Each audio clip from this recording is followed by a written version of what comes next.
Doctor Baba Saheb Ambedkar और सभी बहुजन समाज के महापुरुषों के चरणों में कोटि कोटि नमन करते हुए आप सबको क्रांतिकारी जय भीम। समझ नहीं आ रहा कहां से शुरू करूं। एक्चुअली इस तरह के इंटेलेक्चुअल डिस्कशन की जरूरत तो है, लेकिन ये अल्टीमेट नहीं है। गांव में लेकिन कौन जाएगा? बाबा साहेब ने जिस डेमोक्रेसी की कल्पना की थी,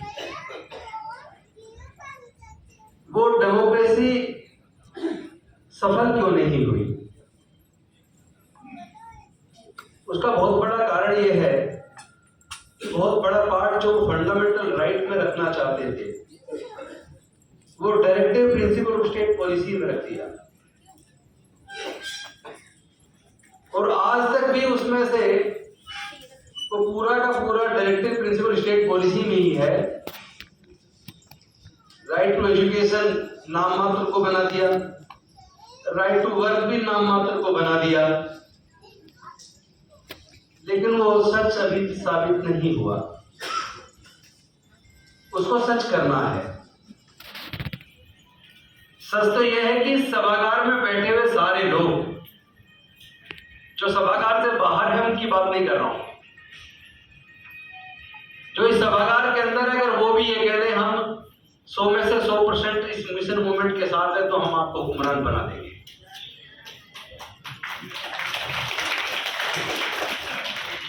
लेकिन 100% होंगे इस बात पे संदेह है। ये धोखा आखिर हुआ तो कहां हुआ? 1923 सितंबर 1917 से डॉक्टर बाबा साहेब अम्बेडकर की संघर्ष यात्रा शुरू होती है, संकल्प भूमि बड़ोदरा से। फिर वो साउथ बोरो कमीशन, साइमन कमीशन से होती हुई, तीनों राउंड टेबल कॉन्फ्रेंस से होती हुई, अल्टीमेटली कम्युनल अवार्ड घोषित हो जाता है। गांधी जी अनशन पर बैठ जाते हैं और गांधी जी की जान को बचाने के लिए और दलित आदिवासी का नरसंहार ना हो, उसको बचाने के लिए इस मजबूरी में डॉक्टर बाबा साहेब अम्बेडकर जी को 24 सितंबर 1932 को पुनः व्यक्त तो करना पड़ा। लेकिन उनका मन बहुत दुखी था। और दुखी क्यों था? वो मन इसीलिए दुखी था कि वो ये जानते थे कि जिस तरह की प्रजातंत्र का मैं सपना देख रहा हूं, सच साबित नहीं होगा। जिस तरह के समाज के प्रतिनिधित्व की मैं बात सोच रहा हूं, इस पूना पैक्ट से वो चमचे पैदा होंगे। क्योंकि कमांडर और कांसीराम साहब ने जैसा कहा ना अपनी किताब में चमचा युग में, चमचा चाहे सोने का हो, चमचा चाहे चांदी का हो, चमचा चाहे सिल्वर का हो या किसी और चीज का हो, कढ़ाई में से निकाल के किसको कितना हक देना है, ये कभी भी चमचा तय नहीं करता। ये तय वो करता है जिसके हाथ में चमचा होता है।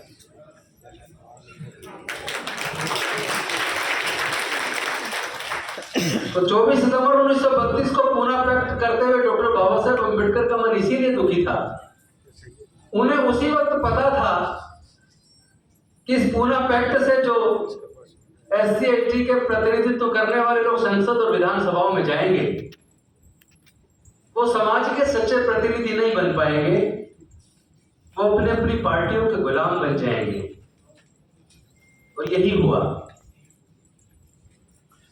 ऐसी कोई देश की कैबिनेट नहीं है किसी भी राज्य की या केंद्र सरकार की जिसके अंदर हमारे प्रतिनिधि ना हो। एक ना एक मंत्री हर कैबिनेट में होता है।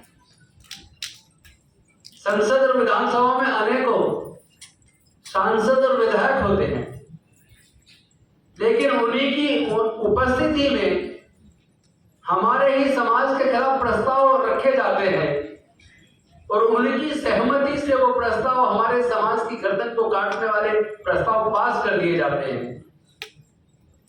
हमारे प्रतिनिधि उसका विरोध भी नहीं कर पाते। विरोध तो दूर की बात है, वो उसमें सहमति भी दे देते हैं। तो ये जो हुआ ये पूना पैक्ट की वजह से हुआ।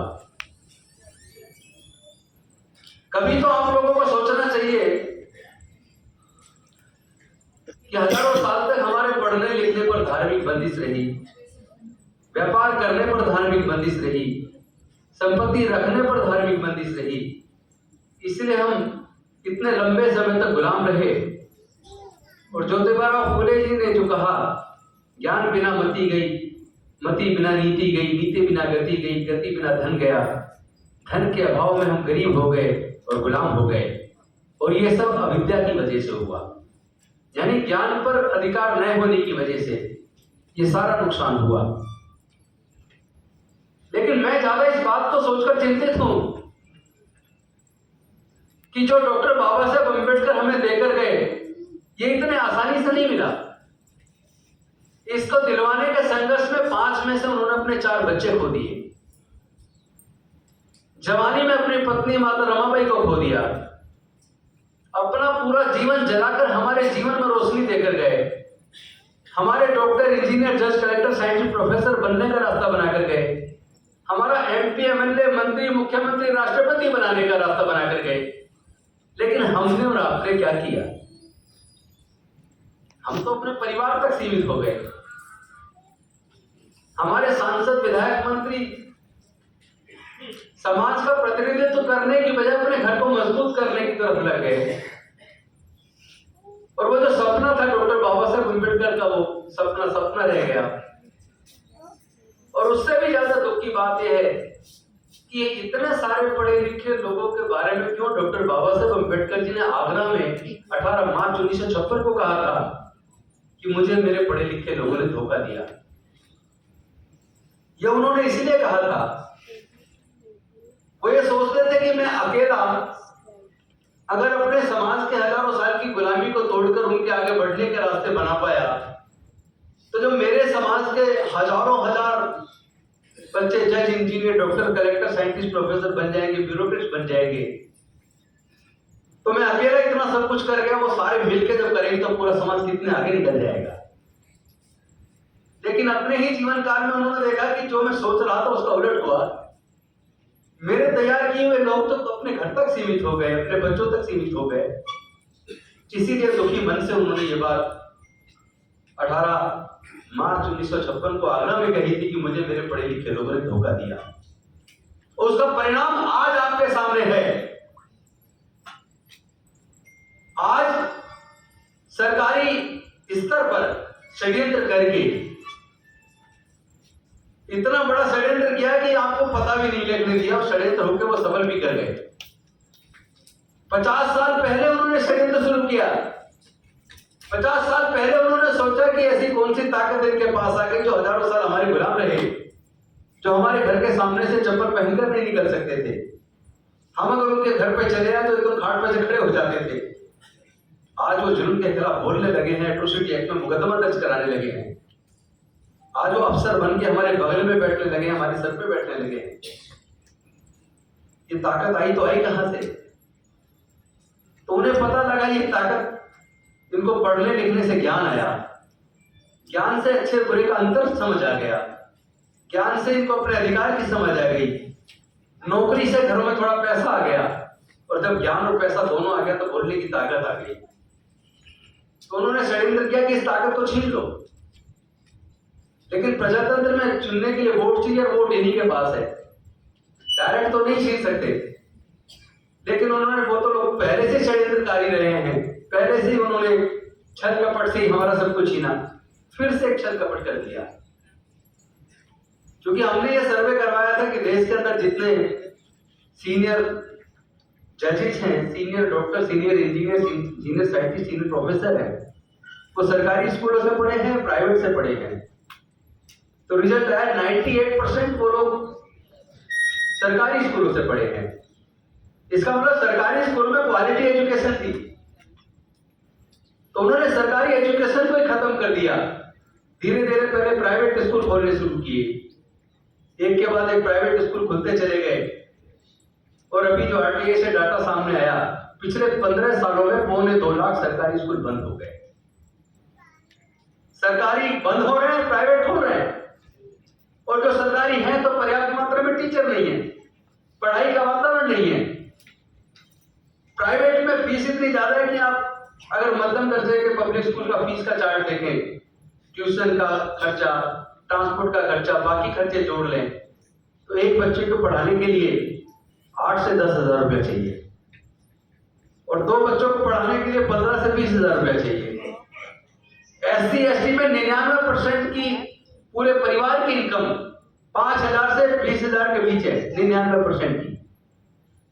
तो जिनकी पूरे परिवार की इनकम 5,000 से 20,000 के बीच है, वो लोग अपने 2 बच्चों को पढ़ाने पे 15 से 20,000 रुपया खर्च नहीं कर सकते।